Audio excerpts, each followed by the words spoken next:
Good evening दोस्तों। सबको नमस्कार। सबको गुड इवनिंग, सबको नमस्कार। और आज का टॉपिक है मास नाउन। मास नाउन एक बेहद इंपॉर्टेंट टॉपिक होता है जो आप सबके लिए, आप सबके एग्जाम के लिए बहुत इंपॉर्टेंट है। दोस्तों, अपना टाइम खराब नहीं करते हैं, समय कम मिल रहा है, इसीलिए ज़्यादा बात नहीं करते हुए डायरेक्टली आते हैं अपने टॉपिक पे। और आज का टॉपिक है दोस्तों मास नाउन। तो मास नाउन के बारे में चर्चा करते हैं और समझने की कोशिश करते हैं कि मास नाउन आखिर होता क्या है, इसे मास नाउन क्यों कहते हैं। ठीक है, ऐसे एग्जाम में क्वेश्चंस कैसे आते हैं, तो डायरेक्ट अपने टॉपिक पे आते हैं, मास नाउन। समय बचाने के लिए मैंने कुछ पहले से लिख दिया हुआ है, noun that has no plural form. दोस्तों, मास नाउन अगर समझना है तो ये जान लो कि एक ऐसा नाउन होता है जिसका कभी प्लूरल फॉर्म ही नहीं होता है। ऐसा नाउन जिसका प्लूरल फॉर्म ही नहीं होता है, तो इसीलिए लिखा हुआ है कि noun that has no plural form. ऐसा नाउन जिसका कभी प्लूरल फॉर्म नहीं होता है उसको कहते हैं हम मास नाउन। ये प्लूरल फॉर्म तो नहीं होगा, और प्लूरल फॉर्म ना होने के साथ साथ ये हमेशा सिंगुलर ही दिखेगा आपको। ये हमेशा सिंगुलर दिखाई देगा, आपका मन करेगा कि इसका प्लूरल बना दे, लेकिन इसका प्लूरल बनता ही नहीं है। और इसका this noun is remain the same in singular and plural form. यानी मास नाउन का जब यूज करोगे, ठीक है मेरे प्यारे दोस्तों, तो इसका सिंगुलर और प्लूरल दोनों फॉर्म्स क्या होता है, इसका सिंगुलर में भी वही फॉर्म होता है और प्लूरल में भी वही फॉर्म होता है। इसका कभी फॉर्म चेंज नहीं होने वाला होता है। और ऐसे नाउन जो सिंगुलर और प्लूरल दोनों में सेम रहते हैं, ऐसा नाउन जिसका सिंगुलर में भी और प्लूरल में भी दोनों में सेम कॉन्सेप्ट रहता है, कभी उसका फॉर्म चेंज नहीं होता है, उसको दोस्तों कौन सा प्लूरल बोलते हैं? उसको हम बोलते हैं जीरो प्लूरल। ऐसा नाउन जो सिंगुलर में भी वही है और प्लूरल में भी वही है, उसको हम बोलते हैं जीरो प्लूरल। ठीक है, तो मास नाउन का ये कॉन्सेप्ट है। एक मास नाउन ऐसा नाउन होता है जिसका कभी प्लूरल होता नहीं है, वो सिंगुलर और प्लूरल दोनों में क्या रहता है, सेम रहता है, और दोनों में सेम रहने के कारण उसको हम लोग बोलते हैं जीरो प्लूरल। ठीक है, ये इसका कॉन्सेप्ट है। और अगर इसका कॉन्सेप्ट अगर ये हो गया, तो दोस्तों इसके कॉन्सेप्ट को समझने के लिए हमको जरा समझना है कि आखिर ये मास नाउन होता कौन कौन है, मास नाउन कौन कौन से लोग होंगे। तो सबसे पहले इसके कॉन्सेप्ट को जानने के साथ साथ इसके मीथ को समझते हैं, पहचानने की कोशिश करते हैं कि मास नाउन क्या होता है। सबसे पहला, अगर दोस्तों यहाँ पे लिख दिया जाए पोएट्री, ठीक है दोस्तों, यहाँ पे लिख दिया जाए सीनरी, यहाँ पे दोस्तों लिख दिया गया मशीनरी, ठीक है, यहाँ पे मैंने लिख दिया एक नया वर्ड जिसको हम लोग बोलते हैं स्टेशनरी। उसके बाद आता है दोस्तों लगेज, ठीक है, लगेज के बाद लगेज का एक और सिनोनिम्स होता है जिसको आप लोग बोलते हो बैगेज। उसके बाद एक वर्ड आता है एडवाइस। उसके बाद आएगा दोस्तों इंफॉर्मेशन, इंफॉर्मेशन। उसके बाद जिसपे आप लोग बैठे होंगे इस समय, ठीक है, उसको बोलते हैं फर्नीचर। इसके बाद आता है, इसमें आएगा दोस्तों ब्रेड, ठीक है, जिसको आप लोग खाते हो। उसके बाद दोस्तों आता है म्यूजिक, जिसको आप लोग सुनते हो, ठीक है। मोबाइल में जो एक ऐप होता है जिसका नाम है गैलरी, ठीक है, वो आता है, वो आएगा। उसके बाद आएगा क्रॉकरी, ठीक है। क्रॉकरी का मतलब होता है एक चिकनी मिट्टी का प्लेट होता है जिसको आप लोग ना होटल वगैरह में जाते हो तो जिस प्लेट में खाना खाते हो उसी को हम लोग बोलते हैं क्रॉकरी, ठीक है। उसके बाद आता है दोस्तों इस ये क्रॉकरी आ गया। उसके बाद आप इसमें लिख सकते हो FOOD, फूड, फूड को भी इसी में रखते हैं, ठीक है। उसके बाद दोस्तों आता है ट्रैफिक, ट्रैफिक को भी हम इसी में रखते हैं, ठीक है। ये इतने सारे नाउन्स हैं। अभी इसका बहुत लंबा इसकी सीरीज है, ठीक है। अब देखिए, अगर सीरीज मैंने बोला तो एक नाम याद आ गया, ठीक है, सीरीज। सीरीज खुद ही एक मास नाउन है, सीरीज खुद ही मास नाउन है जो जिसका सिंगुलर और प्लूरल दोनों फॉर्म क्या रहता है, एक रहता है। अगर इतने सारे क्वेश्चंस, इतने सारे वर्ड्स अगर आपके क्वेश्चंस में आते हैं तो आप क्या करोगे, कैसे उसको सॉल्व करने की कोशिश करोगे? तो मैं जरा इसका कॉन्सेप्ट बताता हूँ आपको करना क्या है। दोस्तों यहाँ पे ध्यान देना, अगर मैंने ब्रैकेट में यहाँ पे ले दिया तो यहाँ पे समझना कि ब्रैकेट में अगर लिखे गए जितने भी नाउन्स हैं, अगर इससे रिलेटेड अगर क्वेश्चंस आपके एग्जाम में आते हैं, आपके नोटबुक में आते हैं, आपके टेस्ट पेपर में आते हैं, तो आप क्या करोगे? सबसे पहला एक काम करना कि इसमें किसी में एस मत जोड़ना, इसमें किसी में भी आप ईएस मत जोड़ना, और इन सब में कभी आईईएस क्या करना, कभी आईईएस मत जोड़ना। कभी भी इसमें आपको कोई भी चीज जोड़ने की जरूरत ही नहीं है, ठीक है। अगर ये पहला काम कर पाओगे दोस्तों, तो दूसरा एक काम और करना इसके पहले कभी ए मत लगाना, इसके पहले कभी एन भी मत लगाना, इसके पहले कभी द भी मत लगाना, ठीक है, नहीं लगेगा ना। तो दो काम आपने किया। पहला काम किया कि आपने इसके पहले S E S I S नहीं लगाया। हो सकता है कि कुछ व्यूअर्स को, कुछ सब्सक्राइबर्स को, कुछ मेरे डियर फ्रेंड्स को जो मेरे को ऑनलाइन देख रहे हैं, उनको ये डाउट हो कि इसमें इन तीनों चीजों में से कोई भी जुड़ता क्यों नहीं है। तो अभी आपने कॉन्सेप्ट देखा होगा कि मास नाउन सिंगुलर और प्लूरल दोनों में इसका फॉर्म्स क्या रहता है, सेम रहता है ना। सिंगुलर में भी वही रहेगा, प्लूरल में भी वही रहेगा। तो जब वही रहेगा तो इसमें ये सब जोड़ने की क्या जरूरत है, ये तो खुद ही सिंगुलर और खुद ही प्लूरल में काम आएगा। इसी वजह से ये तीनों में से कोई उसमें जुड़ता नहीं है। आर्टिकल का भी यूज नहीं करते हैं, लेकिन एक एक्सेप्शन है और एक इंपॉर्टेंट फैक्टर है। यहाँ पे जो द आएगा ना, एक बार द का इस्तेमाल क्या करते हो, करते हो। अब आप पूछोगे कि जब यहाँ पे सारा कट ही गया है तो एक बार द आएगा क्यों।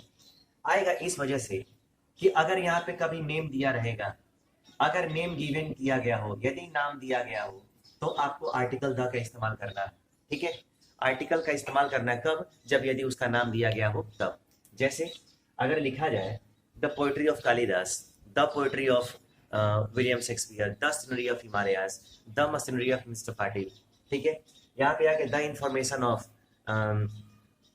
Reliance group, the furniture of, नाम दे दो यहाँ पे सुप्रीम का, द बैगेज ऑफ रोहन, यहाँ पे आ गया the music of T series. अगर ऐसे नाम लिखना हो तब आपको यहाँ पे आर्टिकल द का इस्तेमाल करना कंपलसरी हो जाएगा, अदरवाइज कभी करने की जरूरत नहीं, ठीक है। क्वेश्चन लगाने की जरूरत है, क्वेश्चन करोगे तो समझ में आएगा।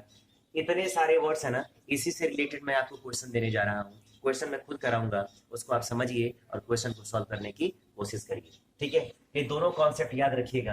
ये दोनों कॉन्सेप्ट अगर आप सीख गए तो समझना कि मास नाउन का कॉन्सेप्ट एकदम आसान है और हर परीक्षा में पूछता है, इसलिए थोड़ा ध्यान से समझने की जरूरत है। अगर मान लो यहाँ पे पहला क्वेश्चन मैं आपको देने जा रहा हूँ, अगर यहाँ पे लिख दिया जाए I have read, I have read, उसके बाद आ गया the poetry, I have read the poetry, पहला क्वेश्चन। दूसरा क्वेश्चन यहाँ पे देता हूं मैं, एकदम सिमिलर क्वेश्चन देता हूं ताकि आप सीख सको, ठीक है। मैं इस चैनल के माध्यम से आप सबको ना इंग्लिश सिखाने की कोशिश कर रहा हूँ, ठीक है। आप लोग इंग्लिश सीखते रहिए। आई हैव रीड द, उसके बाद आ गया पोएट्री, ठीक है। अभी आप लोगों से मैं पूछूं कि इस पहले और दूसरे क्वेश्चन में डिफरेंस कितने का है, तो आप कहोगे कि सर कोई डिफरेंस नहीं है, सारा का सारा आपने जो लिखा है वो क्या लिखा है, सेम टू सेम लिखा है, कोई डिफरेंस नहीं है ना। लेकिन अभी मैंने बोला कि पोएट्री के पहले आपको आर्टिकल द लगाना है, पोएट्री के पहले आपको क्या लगाना है, आर्टिकल द लगाना है। कब नहीं लगेगा, कब लगेगा, अभी तक तो सेम है ना। लेकिन मैंने कहा कि अगर नाम हो, अगर नाम हो तो आपको आर्टिकल द का यूज करना कंपलसरी है। अभी बताओ, पहले क्वेश्चन में अगर मैं पूछूं कि यहाँ पे पोएट्री किसकी है, तो आप बोलोगे कि पोएट्री होगी किसी की, बट यहाँ पे क्वेश्चन में डिफाइन नहीं किया गया है।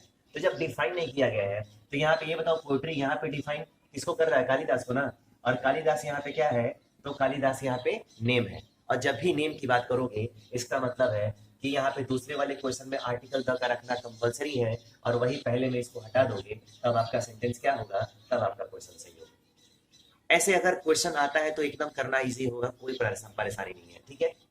अब जरा यहाँ पे फिर से क्वेश्चन करो, एक मैं अलग क्वेश्चन दे रहा हूँ, ठीक है। अगर दोस्तों यहाँ पे आ गया द SCENERY सीनरी, और यहाँ पे आ गया SCEN, ठीक है, ERIS सीनरीज, ये दो ऑप्शन है आपको। ये आपके सामने मैंने दो ऑप्शन रखे हैं, ए और बी, ठीक है। उसके बाद आ गया of the Himalayas, of the Himalayas, ठीक है। यहाँ पे एक और ऑप्शन मैंने रखा इज, और यहाँ पे आर, ठीक है। यहाँ पे आ गया वेरी ब्यूटीफुल, वेरी ब्यूटीफुल, बहुत बढ़िया। अब जरा यहाँ पे सी और डी का ऑप्शन हो गया। अब जरा दो क्वेश्चन इसमें मैंने मर्ज किया हुआ है, आपको समझने की जरूरत है कि क्वेश्चन को कैसे घुमाया जा सकता है, आप कैसे उसको अगर एग्जामिनर आपको घुमाने की कोशिश करता है तो कैसे आप बैलेंस बना के रख सकते हो, ठीक है। अगर यहाँ पे पहले तो एक चीज जान लो कि सीनरी और सीनरीज अगर दो आएगा तो कभी सीनरीज होने वाला नहीं है, ये आपको पता है ना। इसमें कभी आईएएस जोड़ा नहीं जा सकता है, तो सीनरीज होगा ऐसा सोचना भी बेकार है। यहाँ पे सीनरी होगा, लेकिन क्या सीनरी के पहले आर्टिकल आएगा, क्या सीनरी के पहले कभी आर्टिकल आएगा, तो आर्टिकल आना जरूरी है, क्योंकि यहाँ पे सीनरीज किसकी है, हिमालयाज की है, और हिमालय क्या है, तो हिमालय नाम है। और जब भी नेम दिया हो इसका मतलब है कि यहाँ पे आर्टिकल लगाना ही पड़ेगा। दूसरी चीज, ये जीरो प्लूरल है, ये जीरो प्लूरल है और मास नाउन हमेशा दिखता सिंगुलर है, ठीक है, यूज भी सिंगुलर की तरह होता है। तो सिनरी आए तब, पोइट्री आए तब, चाहे कुछ भी आए तब, इसके साथ कभी आर होगा ये आप गलत सोचते हैं। इसके साथ कभी आर नहीं हो सकता, आपका हमेशा हेल्पिंग वर्ब कौन से फॉर्म में रहेगा, सिंगुलर फॉर्म में रहेगा। तो कभी प्लूरल होगा ऐसा मत सोचिएगा, ठीक है। चलिए, अगर ये हो गया तो जरा अब नेक्स्ट क्वेश्चन पे चलते हैं, ठीक है। अगर दोस्तों यहाँ पे आ गया आई हैव, उसके बाद आ गया SOLD सोल्ड, उसके बाद आएगा दोस्तों MANY मेनी, उसके बाद आ गया फर्नीचर, क्या गया फर्नीचर, और यहाँ पे आ गया फर्नीचर्स, ठीक है। अब आपके पास यहाँ पे मेनी है, मेनी का मतलब होता है बहुत सारा, ठीक है, बहुत सारा। जब इसका इस्तेमाल एडजेक्टिव ऑफ नंबर के रूप में हो रहा हो तो इसके बाद आने वाले नाउन प्लूरल होते हैं। तो आपको पता है कि प्लूरल होते हैं, ठीक है। तो मैंने यहाँ पे ए दे दिया और यहाँ पे बी, एक में फर्नीचर किया, दूसरे में फर्नीचर्स कर दिया। अब आपको बताना है कि कौन सा सही। अगर बहुत सारे हैं इसका मतलब ये नहीं कि फर्नीचर आप कर देंगे। ये फर्नीचर क्या है, मास नाउन है, और मास नाउन का सिंगुलर प्लूरल फॉर्म तो एक ही होता है ना, तो फर्नीचर करने की जरूरत ही नहीं है। अगर ये क्वेश्चन मैंने दिया है तो ऑप्शन के हिसाब से तो आपने ये लगा दिया और ऑप्शन सही भी हो जाएगा। लेकिन अगर क्वेश्चन ऐसे भी लिख दिया जाए तो क्वेश्चन गलत है। अभी आपने यहाँ पे फर्नीचर लगा दिया, इसके हिसाब से जो मैंने पूछा उसके हिसाब से तो आप करेक्ट हो, लेकिन अगर एग्जाम में देना हो, एग्जाम में क्वेश्चन पूछेगा कैसे वो मैं आपको सिखाता हूँ। एग्जाम में दोस्तों क्वेश्चन आएगा ऐसे, यहाँ पे आएगा आई हैव, उसके बाद आ गया SOLD सोल्ड। दोस्तों यदि आपने यहाँ पे मेनी लिखा है ना, तो मेनी के बाद तुरंत फर्नीचर नहीं आ सकता है, मेनी के जस्ट बाद आप फर्नीचर को नहीं रख सकते। यहाँ पे आपको लिखना होगा पीसेस, क्या लिखना होगा पीसेस, उसके बाद लिखना होगा ऑफ, उसके बाद दोस्तों आएगा फर्नीचर, ठीक है। तो लिखने का तरीका तो ये है, लिखने का तरीका ये है, ये तरीका गलत था, लेकिन जैसा ऑप्शन वैसा आंसर, उसके हिसाब से आपका क्वेश्चन क्या था, सही था, ठीक है। चलिए एक दो क्वेश्चन और कराता हूं मैं और तब समझाने की फिर कोशिश करता हूं। इस एक एक क्वेश्चन को आप नोट करिए, बड़ा वैल्यूएबल है, ठीक है। चलिए जितने सारे लोग देर से जुड़ रहे हैं, ठीक है, सबको गुड इवनिंग, ठीक है। और जल्दी फटाफट वीडियो को लाइक और शेयर कर दीजिए, सब्सक्राइब करना ना भूलें और शेयर कर दीजिए जितना हो सके अपने फ्रेंड्स के बीच। अब जरा यहाँ पे मैं क्वेश्चन फिर देता हूँ आपको। यहाँ पे आ गया आई, उसके बाद आ गया ईट अ ब्रेड, आई ईट अ ब्रेड, ठीक है।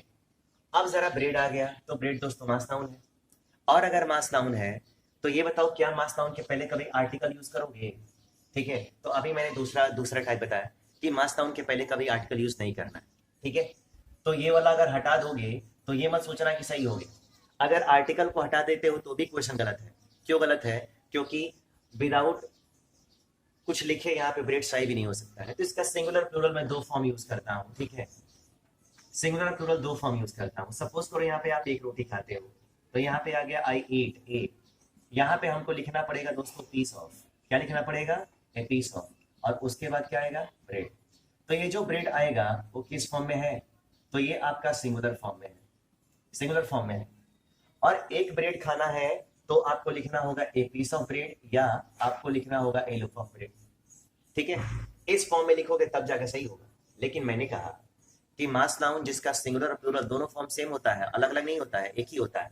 तो सिंगुलर फॉर्म में तो यहाँ पे ब्रेड हो गया, लेकिन इसका प्लूरल फॉर्म जरा हम यूज करते हैं और सोचते हैं कैसे होगा। आई ईट, सपोज करो यहाँ पे कोई नंबर दे दिया हो 4, क्या दे दिया 4, अगर 4 आ गया तो ए हट जाएगा, और यहाँ पे जो पीस है ना, यहाँ पे जो पीस है उसका क्या करोगे आप, पीसेस। कोई भी नंबर आ गया उसके बाद आने वाले नाउन प्लूरल फॉर्म में चले जाते हैं, ठीक है, तो पीसेस हो गया। अगर यहाँ पे ऑफ है तो ऑफ को रहने दीजिए, और अगर आपने यहाँ पे ब्रेड लिखा है तो आप ये समझिए कि यहाँ पे ब्रेड ही रहेगा। और ये जो ब्रेड है अब ये किस फॉर्म में आया है, प्लूरल फॉर्म में, क्योंकि यहाँ पे इसका नंबर कितना था, 1 था, और यहाँ पे इसका नंबर कितना है, 4 है। लेकिन फिर भी इसका फॉर्म कभी चेंज हुआ है, नहीं हुआ है ना। इसका सिंगुलर और प्लूरल दोनों फॉर्म एक ही रहता है, इसका दोनों फॉर्म सेम हो रहता है, वो कभी चेंज नहीं होता है। इसीलिए इसको हम क्या बोलते हैं, इसीलिए हम उसको बोलते हैं zero plural, noun that has no plural form and always in singular. ऐसा नाउन जिसका प्लूरल फॉर्म नहीं होता है और हमेशा वो सिंगुलर दिखाई देता है, प्लस उसका सिंगुलर और प्लूरल दोनों में इस्तेमाल एक ही तरीके से होता है, उसके फॉर्म में कभी चेंजेस होने वाले नहीं होते हैं, उसको हम बोलते हैं मास नाउन। और मास नाउन का कॉन्सेप्ट कैसा था आप लोगों ने देखा, समझा।